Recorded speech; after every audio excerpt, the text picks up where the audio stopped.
There are many unsolved mysteries in the world, but one of the most fascinating and tragic is the disappearance of Flight 19 from Fort Lauderdale, Florida on December 5, 1945. The following narration was compiled from existing documentation. This is their story. Flight 19 undertook a routine navigation and combat training exercise in VTB type aircraft. The assignment was called Navigation Problem Number 1. A combination of bombing and navigation, which other flights had completed or were scheduled to undertake that day. The flight leader was United States Navy Lieutenant Charles Carroll Taylor, who had about 2,500 flying hours, mostly in aircraft of this type, while his trainee pilots had a combined total of about 300 hours and 60 flight hours in the Avenger. Taylor had recently arrived from NAS Miami, where he had also been a VTB instructor. The student pilots had recently completed other training missions in the area where the flight was to take place. They were U.S. Marine Captains Edward Joseph Powers and George William Stivers, U.S. Marine Second Lieutenant Forrest James Gerber, and USN Ensign Joseph Tipton Bossy. Their call signs started with Fox Tyre. The aircraft were 4 TBM-1Cs. Each aircraft was fully fueled, and during pre-flight checks it was discovered that they were all missing clocks. Navigation of the route was intended to teach dead reckoning principles, which involved calculating, among other things, elapsed time. The apparent lack of timekeeping equipment was not a cause for concern, as it was assumed each man had his own watch. Takeoff was scheduled for 13:45 local time, but the late arrival of Captain Taylor delayed departure until 14:10. Weather at NAS Fort Lauderdale was described as favorable, sea state, moderate to rough. Taylor was supervising the mission, and a trainee pilot had the role of leader out front. Called Naval Air Station Fort Lauderdale, Florida, Navigation Problem Number 1, the exercise involved 3 different legs, but the actual aircraft flight should have flown 4.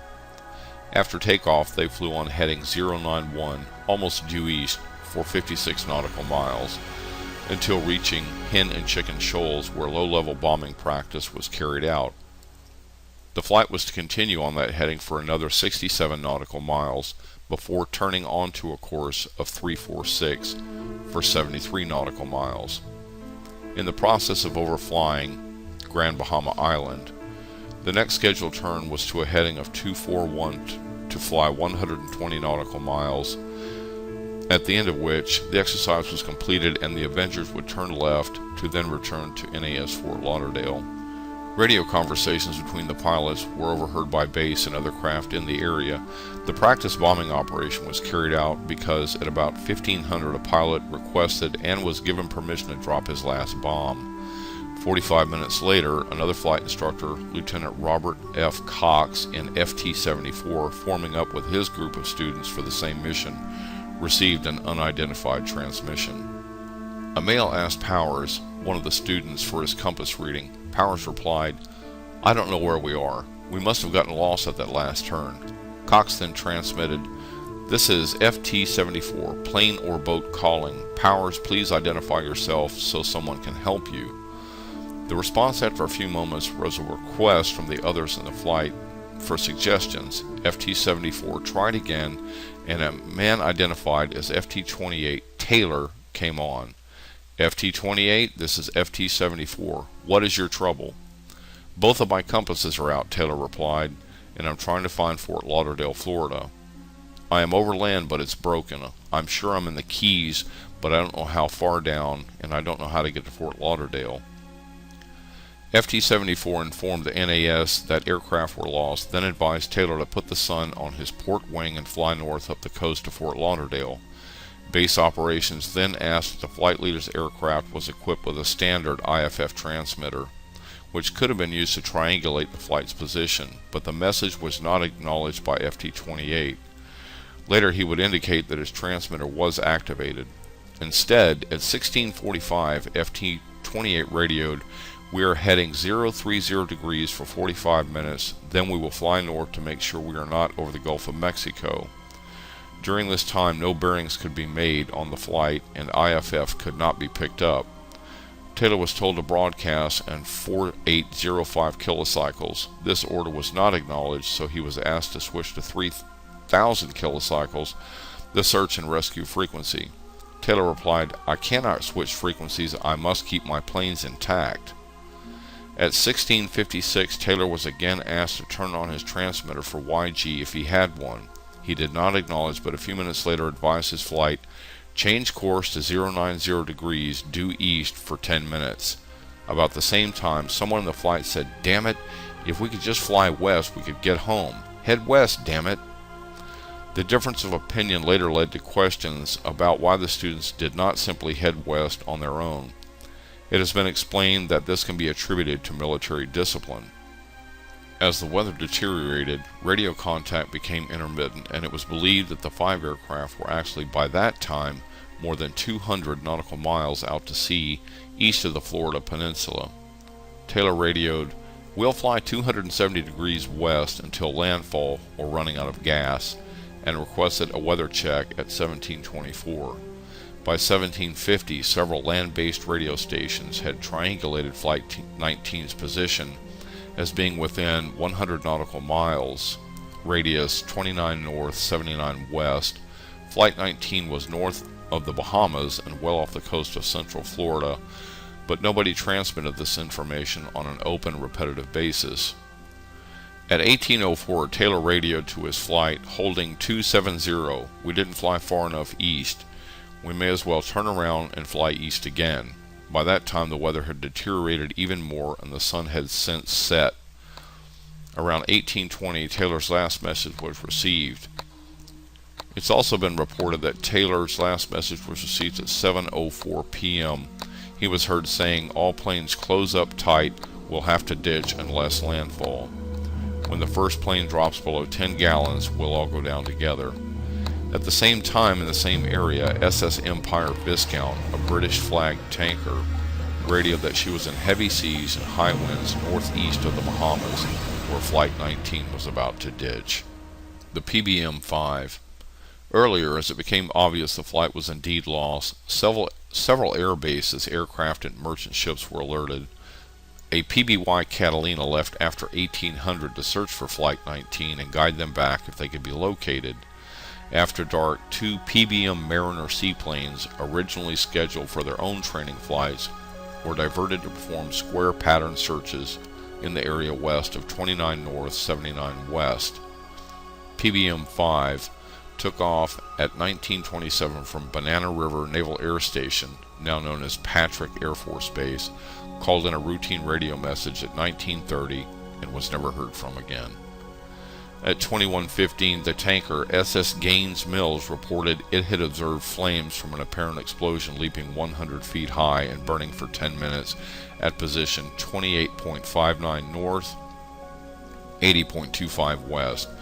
Captain Shauna Stanley reported unsuccessfully searching for survivors through a pool of oil.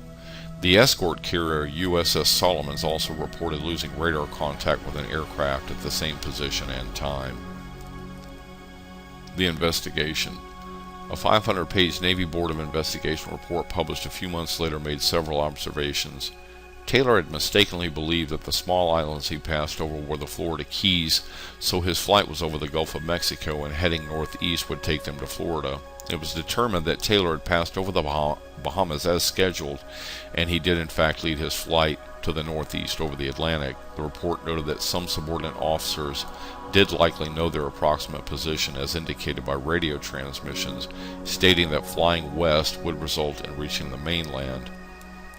Taylor, although an excellent combat pilot and officer with the Navy, had a tendency to fly by the seat of his pants, getting lost several times in the process. It was twice during such times that he had to ditch his plane in the Pacific and be rescued. Taylor was not to fall because the compass stopped working. The loss of PBM-5 was attributed to an explosion. This report was subsequently amended, cause known by the Navy, after Taylor's mother contended that the Navy was unfairly blaming her son for the loss of 5 aircraft and 14 men, when the Navy had neither the bodies nor the airplanes as evidence. Had Flight 19 actually been where Taylor believed it to be, landfall with the Florida coastline would have been reached in a matter of 10 to 20 minutes or less. depending how far down they were.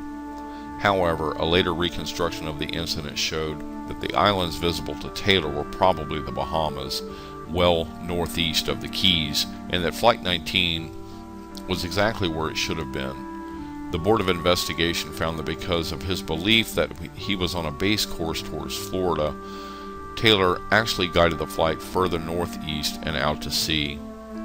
It was general knowledge at NAS Fort Lauderdale that if a pilot ever became lost in the area, to fly a heading of 270 west, or in the evening hours towards the sunset if the compass had failed. By the time the flight actually turned west, they were likely so far out to sea they had already passed their aircraft's fuel endurance. This factor, combined with bad weather and the ditching characteristics of the Avenger aircraft, meant that there was little hope of rescue even if they had managed to stay afloat. It is possible that Taylor overshot Castaway Cay and instead reached another landmass in southern Abaco Island. He then proceeded northwest as planned. He fully expected to find the Grand Bahama Island lying in front of him as he planned. Instead, he eventually saw a landmass to his right, the northern part of Abaco Island.